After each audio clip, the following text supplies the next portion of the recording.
So, yesterday I informed him of the protests in EDSA. Then today I informed him if tama ba yung pagkabasa ko, extended until July, tomorrow, di ba? Extended until tomorrow. At saka medyo madami ng tao, tapos I told him na nag-red alert na. Sabi niya lang, maiksi lang yung sinabi niya. He said, sa mga Pilipino, pagpatuloy niyo yan. So, take it out however you think it means. Yun yung sinabi ni PRRD. Kasi, sa abuso nila sa atin, no, darating yung panahon na mapupuno talaga yung Pilipino. So, ipagpatuloy nyo yan. Yun yung sabi ni PRD. Saan po kaya kumukuha ng lakas ng loob or confidence or kapal ng mukha itong si Kitty Duterte, mga kababayan? Sabi po niya, inaabuso daw po sila. Kaya po yung tatay niya na nakakulong, inuudyokan pa po na magpatuloy ang mga tao, ang mga DDS na mag-rally. Inaabuso? Talaga ba, mga kababayan? The fact na nakakulong yung tatay niya, ibig sabihin nito yung tatay niya ang may pag-abusong ginawa nung panahon nila. The fact na yung kapatid niya, si Sara Duterte, ay mai-impeach, may pag-abuso sa paggamit ng pondo si Sara Duterte. Yung ang atin niya, nanuntok pag-abuso yun sa kapangyarihan, mga kababayan. Yung kapatid niya ang si Pulong sa sobrang yabang at gustong abusuhin ng kapangyarihan ng uunday ng saksak sa isang pimp, di umano, sa loob ng bar. Nakita yun sa CCTV. Yun ang uri ng pang-aabuso. Pang-aabuso sa kapangyarihan, power tripping. At ito, si Kitty Duterte, paano niya nagagawang sabihin na parang biktima sila, inaabuso sila, na parang inapi sila, kaya yung tatay niya sinasabi magpatuloy yung mga nagrarally? Paano niya nagagawang sabihin niya samantalang siya nakakapag-yacht party, nakakapag-party-party kung saan niya gusto, nakakapag-bar, nakakabili ng mamahalin at saka designers clothes, luxurious bags, mga alahas, na bibili ang gusto, pabalik-balik sa abroad, pa-travel-travel, at saka nakakapag-aral sa magara at mamahaling eskwelahan, mga kababayan, na hindi nagagawa ng mga ordinaryong Pilipino. Paano mo nasasabi, Kitty Duterte, na naaabuso kayo o yung kampo nyo? Kayo nga yung may mga kaso ngayon, mga kaalyado ng tatay mo, ang may kaso dahil may ginawang pag-abuso at paglabag sa batas. The fact na yung tatay mo nakakulong ay may pag-abuso siyang ginawa, may ginawa siyang pag-abuso at aminado naman siya dito. Alam niyo, mga kababayan, talaga pong baliktad yung mga sinasabi ng mga Duterte at ng kanilang kampo. Kabaliktaran po, lahat po ng sinasabi nila na binibintang nila sa iba, ang totoo sila yung gumagawa. Imagine, lahat ng presidenteng na nakilala ko, pagkatapos nilang bumaba sa posisyon, hindi sila nagparali para patalsikan yung sumunod sa kanila. Si Erap bumaba, hindi nagparali para patalsikan si GMA. Si GMA, hindi nagparali para patalsikan si Pinoy. Si Pinoy, hindi nagparali para patalsikan si Duterte. Ito lang si Duterte ang pagkatapos bumaba sa posisyon, halos araw-araw nagpamaisog rally, nagparali at kung ano-anong drama. At in my opinion, gulo ang ginawa para lamang mapatalsik si PBBM. Yan po ang patunay na sakim sa kapangyarihan at gulo ang dala ng mga ito sa bansa.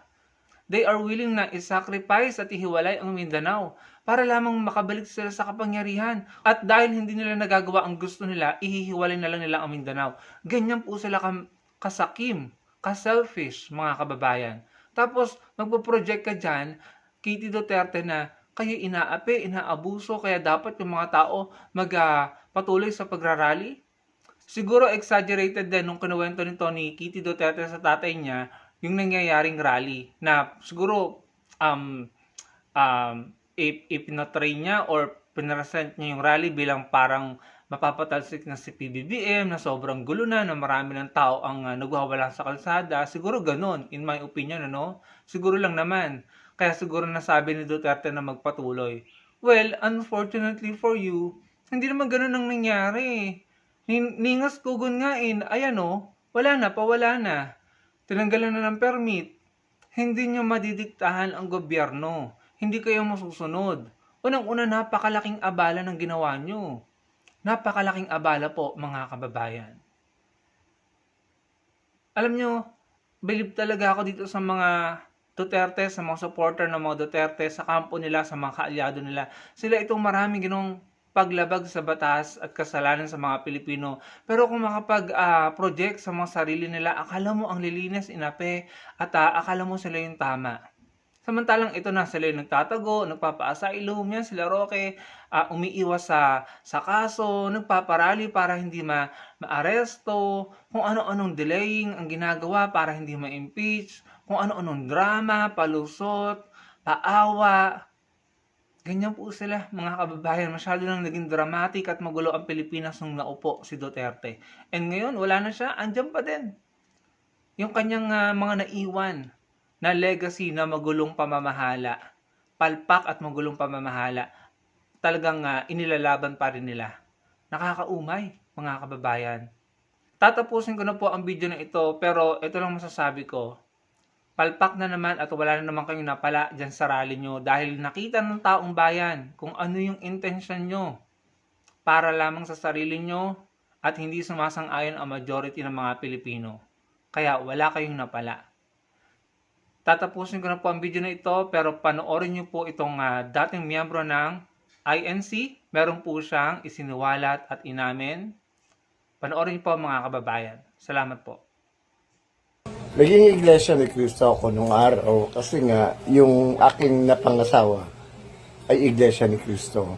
At yung binan ko, hindi pwede siyang ipakasal sa akin kung hindi raw ako magpapabautismo o magpapadoktrina sa iglesia. Sinunod ko naman at pilit ko rin naman sinunod yung kanilang mga panungkulan. Nung pinanganak yung panganay ko, inihandog pa nga sa kapilya sa Malibay. Pagkatapos sumasamba rin ako tuwing Huwebes at Linggo. Sinusunod ko. Pagkatapos nung nanganak na yung asawa ko, kapapanganak pa lang, may biglang mga manggagawa na pupunta sa bahay. Ba't di kayo sumasamba? Kako kapapanganak lang nung asawa ko eh. Dinudugo pa nga yan eh.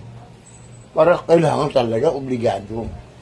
Ngayon, sinunod ko naman, uma-attend din naman ako sa kapilya, pero sa teksto nila, wala silang sinasabi kundi paninira sa mga Katoliko. Ba't di na lang nila ituro yung kanilang turo? Doon ako nawala ng gana. Kaya ako mismo ang nagpatiwalag sa sarili ko. Hindi naman talagang Diyos eh.